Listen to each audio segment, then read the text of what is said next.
Hello guys and welcome to Teacher Talk TV. So आज हम शुरू करने जा रहे हैं एक नया टॉपिक, एक नया चैप्टर, एक नया सीरीज। और हम पहले शुरू कर रहे हैं चैप्टर 2 जो कि है the nationalist movement in Indo China, class 10 history. तो चलिए जानते हैं कि हमें क्या क्या पढ़ना है इस चैप्टर में। तो पहले चलते हैं टॉपिक चेकलिस्ट की तरफ। तो टॉपिक चेकलिस्ट की बात करें तो अपनी स्क्रीन पे आप देख पा रहे होंगे कि हमें कौन से टॉपिक्स पढ़ने हैं इस चैप्टर में। तो पहला है formation of French Indochina. दूसरा हम पढ़ेंगे the dilemma of colonial education. फिर उसके बाद hygiene, disease and everyday resistance, religion and anti colonialism, the vision of modernisation, the communist movement and Vietnamese nationalism, the nation and its heroes. और finally हम पढ़ेंगे the end of the war. ठीक है, तो आगे बढ़ते हुए हम पहले टॉपिक से शुरू करते हैं। तो पहला टॉपिक है हमारा formation of French Indo China, और जिसमें हम पढ़ेंगे सबसे पहले कॉलोनियल डोमिनेशन एंड रेसिस्टेंस के बारे में, necessity of colonies for French. फिर उसके बाद पढ़ेंगे डेवलपमेंट ऑफ कॉलोनीज के बारे में, और इसमें फाइनली इस टॉपिक में पढ़ेंगे हम the colonial economy in Vietnam. Start करने से पहले मैं आपको ये बता दूं एक बात कि ये जो चैप्टर है इसके वेरियस पार्ट्स आएंगे, और क्लास 10 का पूरा सीरीज आएगा जिसमें हम सारे चैप्टर्स को कवर करेंगे। ठीक है, तो शुरू करते हैं formation of French Indo China से, और फर्स्ट टॉपिक जो कि है कॉलोनियल डोमिनेशन एंड रेसिस्टेंस। सो इससे पहले हम फर्स्ट टॉपिक पढ़े जो जो कि इसका इसमें आता है कॉलोनियल डोमिनेशन एंड रेसिस्टेंस। उससे पहले हम कुछ इंट्रो पार्ट जानते हैं। इंट्रो पार्ट में हम ये जानते हैं कि जो वियतनाम है वो फॉर्मल इंडिपेंडेंस गेन करता है 1945 में, पर उसके बाद भी उसे डिकेड्स लग गए रिपब्लिक ऑफ वियतनाम जब तक बना। ठीक है, तो जो नेशनलिज्म इन इंडो चाइना हुआ था वो एक कॉलोनियल कॉन्टेक्स्ट में हुआ था। कॉलोनियल कॉन्टेक्स्ट से मेरा मतलब है, अगर आप देखो वहाँ पे तो जो डिफरेंट मॉडर्न वियतनामीज नेशन थे, तो उनके अंदर जो डिफरेंट कम्युनिटीज़ थे, तो उनमें क्या हुआ था कि वो सारे लोग एक तरह एकजुट कैसे हुए थे। तो वो इसलिए नहीं हुआ था कि कॉलोनाइजेशन हो रहा था, कि फ्रेंच वहाँ पे फ्रेंच आए और कॉलोनाइज करने लगे, उसके चलते नहीं हो रहा था। पर बेसिक जो रीज़न था उनके स्ट्रगल जो फेस कर रहे थे वहाँ के लोग, जिन्हें उन्होंने मतलब जिसकी वजह से वो मजबूर हो गए एक साथ आने के लिए और फाइट करने के लिए। फाइट मतलब वायलेंस वाला नहीं, मतलब एक स्ट्रगल जो हो रहा था उनका कॉलोनियल डोमिनेशन के अगेंस्ट, उसके खिलाफ वो सब एक टुगेदर नाइट हुए, जुड़े, इकट्ठा हो गए डिफरेंट कम्युनिटीज़ के लोग। ठीक है, इसके अलावा हम जानते हैं, अगर हम इंडो चाइना की बात करते हैं, इंडो चाइना रीजन जो होता है वो वियतनाम, लाओस और कैम्बोडिया का बना हुआ है। उस तीनों जगह को मिला के हम बोलते हैं इंडो चाइना। ठीक है, और ये जो एरियाज थे, जो इंडो चाइना था वो चाइनीज़ एम्पायर के अंदर आता था, चाइनीज़ एम्पायर का वहाँ रूल था। तो जस्ट लाइक इंग्लिश और डच पीपल, वहाँ पे फ्रेंच भी अपनी कॉलोनी बनाना चाहती थी। वो भी चाहते थे कि मेरे भी एक एशिया में कॉलोनी हो जिसको मैं अपने इकोनॉमिक बेनिफिट के लिए यूज़ कर सकूं। ठीक है, तो उन्होंने क्या किया, 1860 में वॉर हुआ चाइना से, जिसमें उन्होंने चाइना को हरा दिया और उन्होंने वियतनाम और कैम्बोडिया को उन्होंने ऑक्यूपाई कर लिया। उसके बाद हमें एक चीज़ पता चलता है, जो वियतनाम है वो इकोनॉमिकली बहुत प्रॉस्परस था, जस्ट बिकॉज वहाँ पे जो आप ट्रेड रूट, अगर फेमस ट्रेड रूट के बारे में जानोगे, एक है मेरी टाइम सिल्क रूट, जो कि अब ग्रेट प्रॉस्परस था, क्योंकि ये बहुत इकोनॉमिक बेनिफिट पहुंचाता था। इस पे आपको शॉर्ट नोट भी आ सकता है, ध्यान रखिएगा। सो ये क्या करता था, ये गुड्स, पीपल और एक्सचेंज ऑफ आइडियाज़ में बहुत ही बेनिफिट करता था। इसके अलावा ट्रेड जो यहाँ से हिंटरलैंड्स कनेक्ट करते थे, जो कि रूरल एरियाज थे। और इस जगह पे क्या था कि नॉन वियतनामीज पीपल पीपल रहते थे, जिनको हम कहते थे खेर कंबोडियंस, वो रहते थे इस जगह पे इंटरलैंड्स में। तो उन्हें उसके थ्रू भी बहुत बेनिफिट मिलता था। ठीक है, और उसके बाद क्या किया, फ्रांस ने दोबारा क्या किया एक बार और, फिर चाइना और फ्रांस के बीच में वॉर हुआ, तो उसमें फिर फ्रांस ने चाइना को हरा दिया, और उस वॉर को हम बोलते हैं फ्रैंको चाइनीज़ वॉर। और वो हुआ था 1883 से 1885 के बीच में। और उसमें फ्रांस ने क्या किया, और दो जगह को उन्होंने ऑक्यूपाई कर लिया, जो कि थे टॉनकिन और एनम। ठीक है, और उसके बाद हम फाइनली देखते हैं कि 1887 में है फ्रेंच इंडो चाइना जो है वो बन गया था।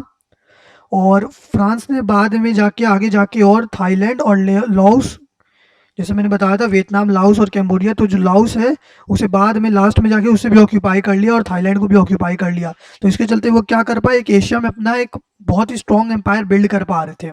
ठीक है, तो ये बेसिक इंट्रोडक्शन था चैप्टर का। अब हम चलते हैं पहले टॉपिक जो कि कॉलोनियल डोमिनेशन एंड रेसिस्टेंस।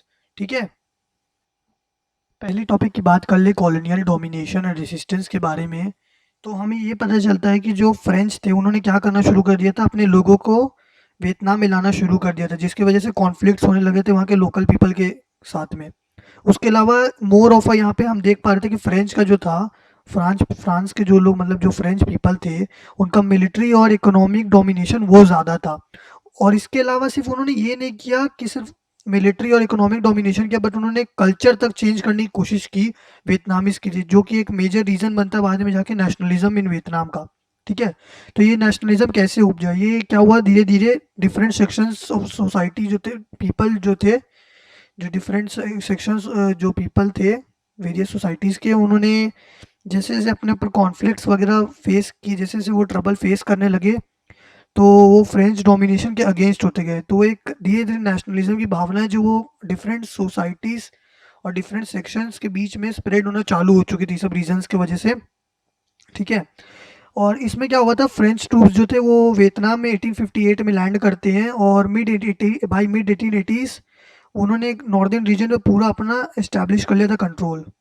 तो दिक्कतें बढ़ते जा रही थी, जो कि वहाँ के लोग थे, नॉर्मल वहाँ के लोकल लोग थे। ठीक है, अब क्या हुआ, अ, अब इसके बाद क्या होता है कि जो वहाँ के लोकल लोग थे, अब वो क्या कर रहे थे, वो फ्रेंच की तरफ से डोमिनेशन फेस कर रहे थे। अब फ्रेंच ने अपनी पावर को पूरा यूज़ करना शुरू कर दिया था, और वो चाह रहे थे कि जो रेजिस्टेंस हो रहा है उनके अगेंस्ट में, वो किसी भी तरह करके इसे स्टॉप कर दे।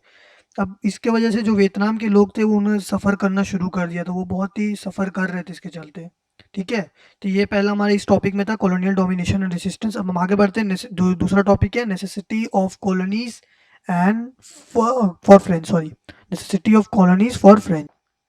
तो इस टॉपिक में हम बात करेंगे नेसेसिटी, क्यों कॉलोनीज नेसेसरी थे फ्रेंच के लिए।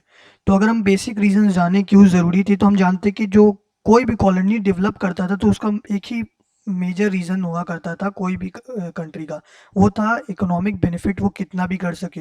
और वो कैसे करते थे, अपने कॉस्टिंग्स निकाल के करते थे, उनके नेचुरल रिसोर्सेज और गुड्स जो वहाँ बनते थे उनको वो चीप प्राइस पे खरीदते थे, और उसे ही वो फिर उन्हें ही और अदर कंट्रीज़ को और प्राइस बढ़ा के करते थे, तो वो इससे अपना इकोनॉमिक बेनिफिट करते थे। तो ये मेजर रोल था कॉलोनीज़ का।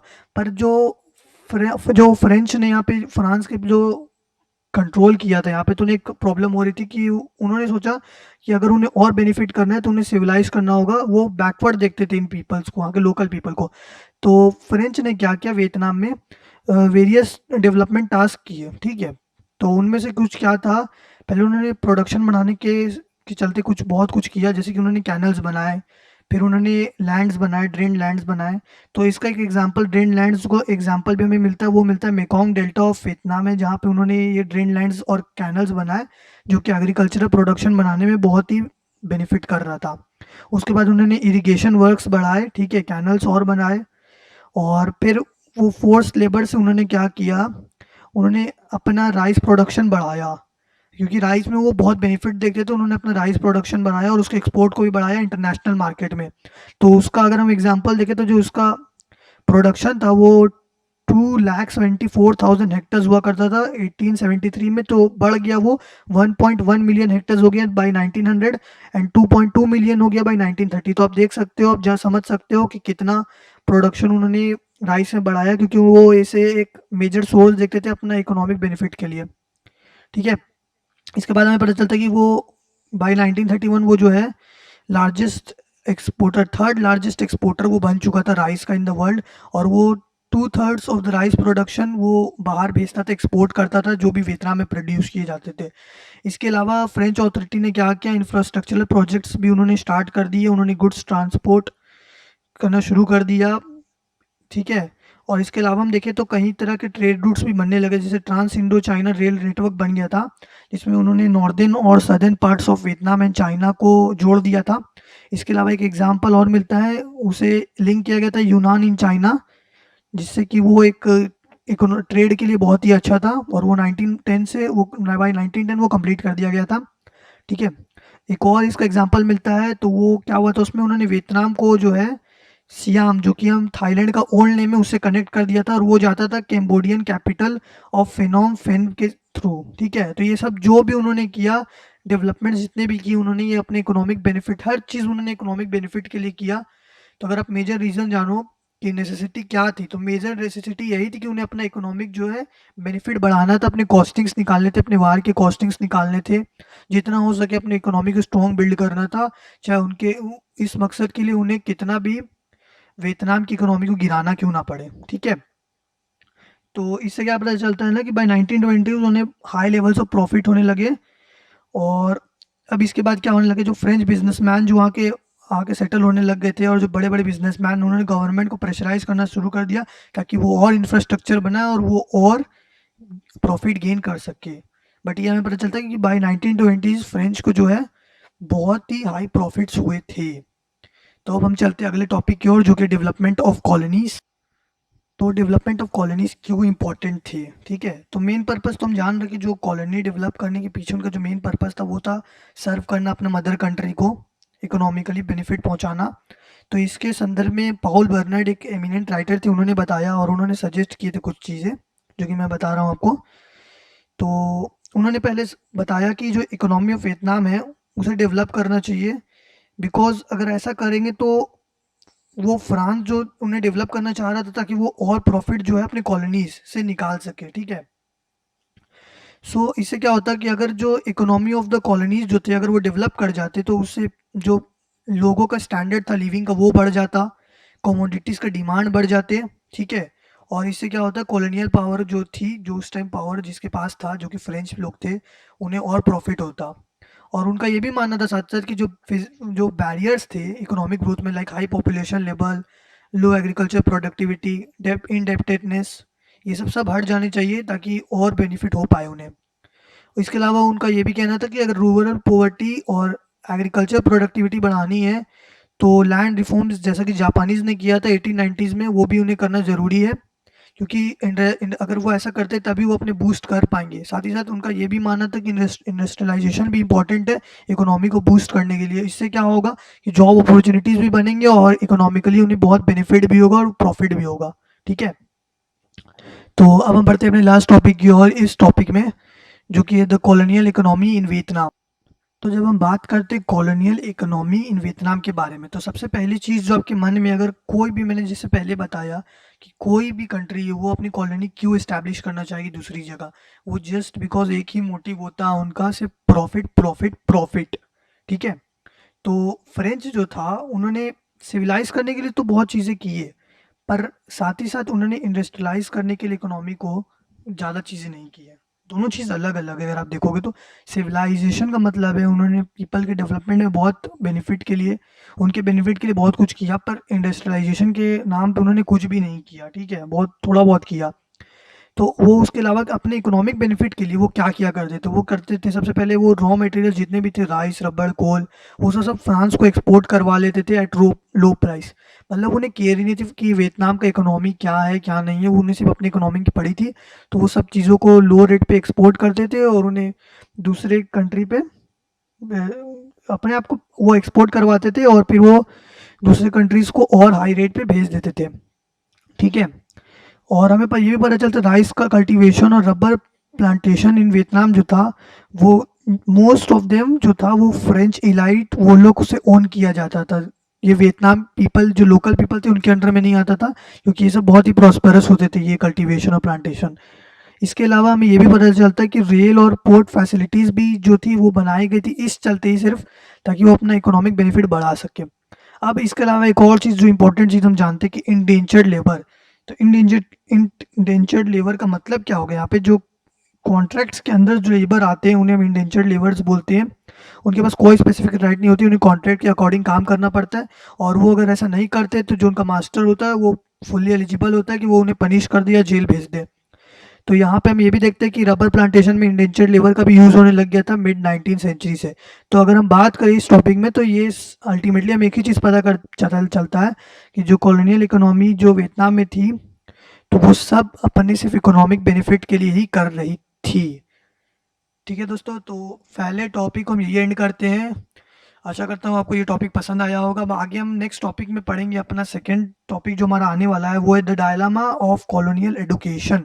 ठीक है, तो उसका आपको नेक्स्ट पार्ट मिलेगा।